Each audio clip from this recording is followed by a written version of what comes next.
Hello, Swift friends. I'm Professor John Gallagher, and it's time to build another SwiftUI app. Our first app was You Are Awesome, an app to remind you how utterly fantastic you are.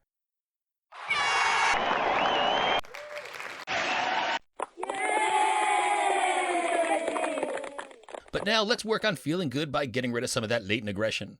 Perhaps you have a nemesis. Many people do. Taylor Swift, no relation to our programming language, she's got Kanye. Kanye? Well, he doesn't take kindly to Pete Davidson, current relationship status notwithstanding. Beyonce? She's got Becky with the good hair. And Drake? Well, that's pretty much everybody. But unless you're fighting evil like Yoda or She-Hulk, you can't go around getting physical with your beefs. So enter the new app we're going to be building together, Bip the Guy. In Bip the Guy, we have a default image, although you can use whatever image you'd like. Now, I figured the least controversial image to Bip would be that of a clown, so the clown emoji is standing in as a conduit for our aggression. And in this app, we'll learn to recognize a tap gesture, and that will trigger a basic pulsing action along with a punch sound, allowing us to say, "Stop creeping me out!" Feels good, but it gets better.